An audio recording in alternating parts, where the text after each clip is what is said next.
সব খেলার সেরা বাঙালির তুমি ফুটবল। নমস্কার, ফুটবল আড্ডা চ্যানেলে আপনাদের স্বাগত। আজকে কয়েকটা ঘটনা নিয়ে আলোচনা করব মোহনবাগানের উপরেই, এবং তারপরে সিদ্ধান্ত আপনাদের উপরেই ছাড়বো যে মোহনবাগান কি আসলে এমবিএসজি ম্যানেজমেন্টের সফল পরিকল্পনার অভাবের জন্য ভুগছে, বা সঠিক পরিকল্পনার অভাবের জন্য ভুগছে, না এমবিএসজি ম্যানেজমেন্টের গাফিলতির জন্য ভুগছে। কয়েকটা ঘটনাক্রম আমি তুলে ধরছি। প্রথমে ACL2 এর কথায় আসি, কারণ এখন ACL2 টুর্নামেন্টটা চলছে। যখন আগের বছর আমরা চ্যাম্পিয়ন হলাম, লিগ শিল্ড জিতলাম, ISL কাপ জিতলাম, তখনই তো আমরা জানি যে আমাদেরকে ACL2 লেভেলের টুর্নামেন্ট খেলতে হবে, এবং ভারতবর্ষ থেকে যে ক্লাবই যায় তাদেরকে পশ্চিম এশিয়া গ্রুপে রাখা হয়। মানে ইরাক, ইরান বা ওই জাতীয় একটা দেশের ক্লাবের একটা ক্লাব থাকবে এবং তাদের সাথে খেলতে হবে। তারা এখানে খেলতে আসবে, আমরাও ওখানে খেলতে যাব। তো এইটা তো জানারই কথা যে যেহেতু ইরানের সাথে খেলা পড়েছে, ধরুন 1 মাস আগে যদি সূচি ডিক্লেয়ার হয়ে থাকে, তাও তো হাতে 1 মাস সময় পেয়েছিল এমবিএসজি ম্যানেজমেন্ট। কিন্তু এই কথাটা তো জানা ছিল যে আমার দলে মানে মোহনবাগানে অস্ট্রেলিয়ান ফুটবলার বেশি, এবং বর্তমান যে অবস্থা, ইরানে অস্ট্রেলিয়ান কনসুলেট নেই, ডিপ্লোম্যাটিক রিলেশনের অভাব আছে অস্ট্রেলিয়ার সাথে ইরানের, সেই কথাটা তো আমি জানি।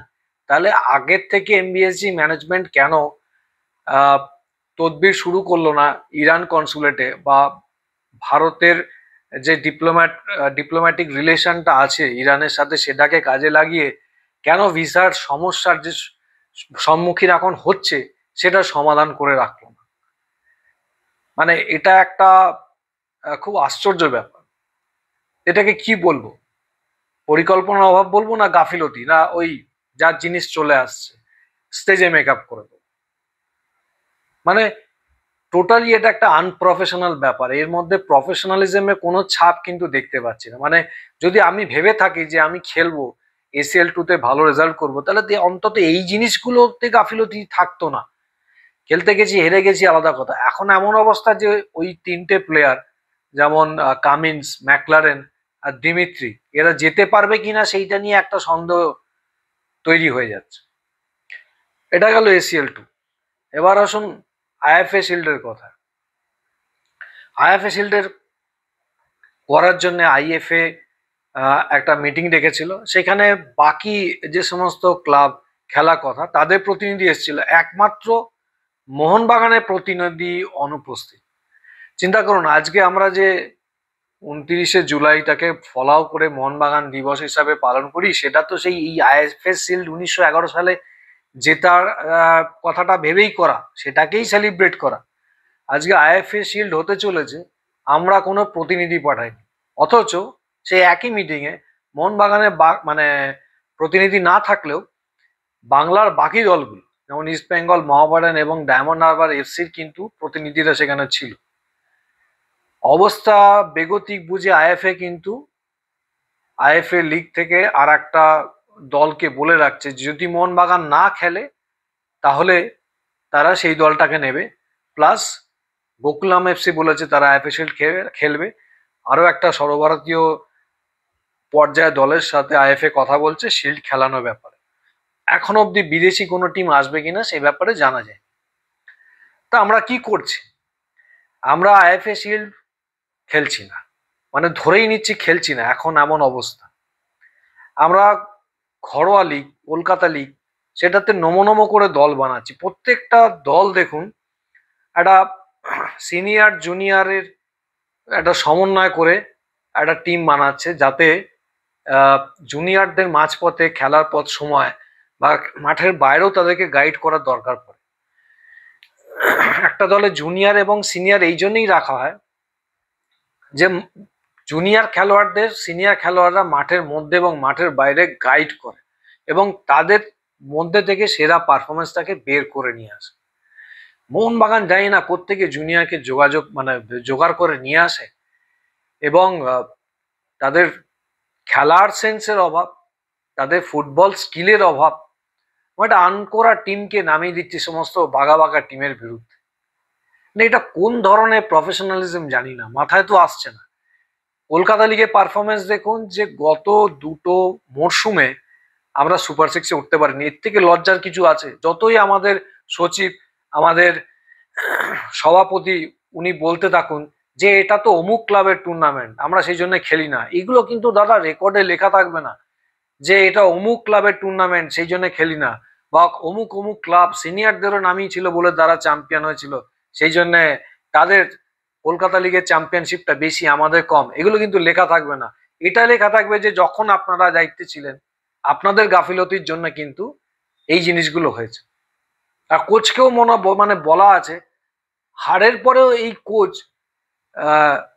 দেগি কার্দোজা, এই যে কোচ, এ হেসে ইন্টারভিউ দিচ্ছে যে আমাদের কলকাতা লিগটা ওই খেলতে নামা, তাই নামছি, আমাদের তো আসল লক্ষ্য হচ্ছে আরএফডিএল। আরে আরএফডিএল তুমি নয় জিতলে, চ্যাম্পিয়ন হলে, তার রেজাল্টটা কি সেটা তো বলো। মে মাসে নেক্সট জেন কাপ হওয়ার কথা ছিল, কিন্তু ইন্ডিয়া পাকিস্তানের একটা টেনশন তৈরি হওয়ার নেক্সট জেন কাপটা পোস্টপন হয়ে গেছে। এবার জানা নেই নেক্সট জেন কাপ কবে হবে। তা আরএফডিএল চ্যাম্পিয়ন হলেও ছেলেগুলো বসে আছে, এবং যে ছেলেগুলো আরএফডিএল খেলে টুর্নামেন্টটা খেলে চ্যাম্পিয়ন করেছিল তাদের থেকে অর্ধেক ছেলেকে আপনি ছেড়ে দিলেন, আপনারা ছেড়ে দিলেন। তারা শুধুমাত্র খেলতে পারার অভিলাষে তারা অন্যান্য টিমে গেছে, খেলতে পারার অভিপ্রায়ে তারা অন্যান্য টিমে চলে গেছে।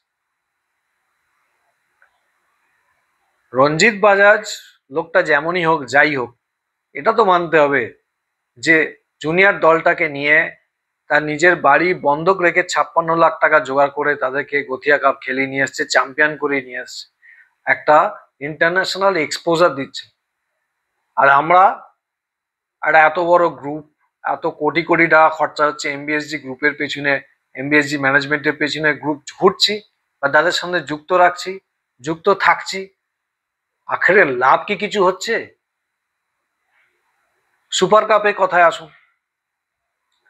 সুপার কাপে আমরা অভিযোগ জানিয়েছি যে এআইএফএফ যে ডিসিশন নিয়ে যে 6টা বিদেশিকে খেলানো যাবে তার বিরুদ্ধে আমরা অভিযোগপত্র জমা দিয়েছি। তার মানে কি, খাতায় কলমে আমার কাছে 6টা বিদেশি আছে, কিন্তু 6টা বিদেশি কি আমার ফিট নেই? আমি কি ভয় পাচ্ছি যে গোয়া 6টা বিদেশি খেলাবে, ইস্ট বেঙ্গল 6টা বিদেশি খেলাবে, সেখানে আমি হয়তো 3-4জনকে বেশি মাঠেই নামাতে পারবো না? তাহলে আপনারা যখন এত ভীত সন্ত্রস্ত, কিছুদিন আগে কেন অনুশীলন শুরু করলেন না? কেন রবসনের মতো এরকম আনফিট একটা লোককে নিয়ে আসলেন, যে পাশে বালিশের মতো যার চেহারা যে থপ থপ করছে, কবে ফিট হবে ভগবান জানে। এগুলো কি গাফিলতি বলবো না? আর যদি বলি পরিকল্পনার অভাব, সঠিক পরিকল্পনার অভাব, তাহলে তো এই ম্যানেজমেন্টের মানে প্রফেশনালিজম বলতে কিছুই নেই। এরা খেলাধুলার তো কিছুই বোঝে না। একটা সার্কাস লিগ, সেটা জিতে গেলাম, আর সেটার একটা লিগ শিল্ড জিতলাম, আর আইএসএল কাপ জিতলাম, ব্যাস হয়ে গেল। তারপর আমরা কলার উঁচু করে ঘুরছি যে আমরা চ্যাম্পিয়ন দল, আমরা কলকাতা লিগ আমরা খেলবো না, 1 নম্বর। সেকেন্ড হচ্ছে আইএফএ পরিচালিত যে শিল্ডটা হবে, সেখানে সব টিম খেলছে, সিরিয়াসলি তারা খেলছে, আমরা মিটিংয়েই যাচ্ছি না।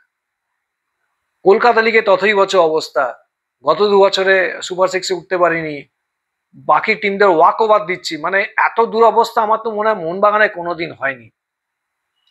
এটা একটা অন্ধকারতম অধ্যায় হতে চলেছে। হ্যাঁ, উপরে একটা হেডলাইট জ্বলছে, একটা ফ্ল্যাশ লাইট জ্বলছে, তাতে সবার চোখ ধাঁধিয়ে যাচ্ছে, কিন্তু সমস্ত সদস্য এবং ফ্যান ক্লাবকে আমি রিকোয়েস্ট করবো, এই ভিডিওটা যদি আপনারা দেখেন, আপনাদের কাছ অব্দি পৌঁছায়, প্রশ্ন করুন বিভিন্ন সোশ্যাল মিডিয়া প্ল্যাটফর্মে, বা এদের ওয়েবসাইটে গিয়ে প্রশ্ন করুন, এদের গ্রুপে গিয়ে, এদের টুইটার হ্যান্ডেলে বা এক্স হ্যান্ডেলে গিয়ে প্রশ্ন করুন যে আপনাদের চিন্তা ভাবনাটা কি, আপনারা কি চাইছেন। এসএল2 ম্যাচ, হোম ম্যাচ যেটা ছিল এফকে আহালের বিরুদ্ধে বা এফসি আহালের বিরুদ্ধে, তাতে আমরা শুধুমাত্র স্পিডে হেরে গেলাম ওই টিমটার কাছে, এমন কিছু আমরি টিম না, কিন্তু আমরা ম্যাচই খেলিনি, ম্যাচ প্র্যাকটিসই হয়নি, কম্বিনেশন গড়ে ওঠেনি, খেলবোটা কি করে? সেই জায়গায় একের পর এক টুর্নামেন্ট না খেলার আমরা বাহানা খুঁজে বেড়াচ্ছি। মানে কি চাইছে ম্যানেজমেন্ট, কোন দিকে আমাদেরকে নিয়ে যাচ্ছে আমরা বুঝতে পারছি না। আর আমাদের যে 2জন সদস্য ক্লাব থেকে যায়, তারা তো সোশ্যাল মিডিয়ায় গলাবাজি করেই খালাস, ভগবান জানে ভেতরে গিয়ে তাদের আদৌ কোনো কমেন্ট করতে দেয় কিনা। তারা কোনো ভূমিকা রাখে কিনা, একটা তো নিশ্চয়ই কিছু সিদ্ধান্ত নেওয়া হয় বা বছরের শুরুতেই একটা পরিকল্পনা করা হয় যে টিমটা কিভাবে চলবে, টিমটা কিভাবে এগোবে, ফোকাসটা কি থাকবে। সেই যে ফোকাসটা তৈরি হলো, একটা প্ল্যান তৈরি হলো, একটা সারা বছরের পরিকল্পনা নেওয়া হলো, তাতে কি আদৌ এই যে আমাদের দুইজনের আমাদের ক্লাবে যে দুই প্রতিনিধি ওখানে যায়, তাতে কি কোনো ভূমিকা আছে?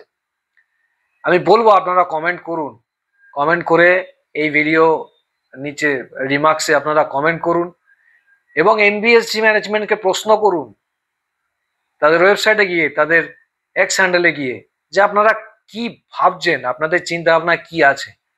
মোহনবাগানের মতো একটা ঐতিহ্যশালী দলকে, একটা ব্র্যান্ডকে আপনারা ছেলে খেলা করছেন কেন? এরকম একটা হাস্যাস্পদ জায়গায় নামিয়ে আনছেন কেন, যেখানে বাকি দলের সদস্যদের কাছ থেকে বা সমর্থকদের কাছ থেকে আমাদের বিদ্রুপ শুনতে হচ্ছে যে তোরা তো খেলিসই না, তোরা তো মাঠ ছেড়ে চলে যাস, ওয়াক ওভার দিচ্ছিস, টিম নামাচ্ছিস না। আরে কোথায় নিয়ে যাচ্ছেন আমাদেরকে?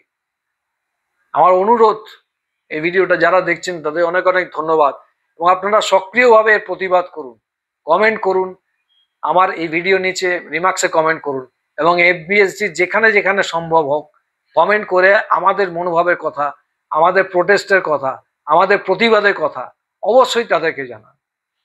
এই ভিডিওটা দেখার জন্য অনেক অনেক ধন্যবাদ। নমস্কার।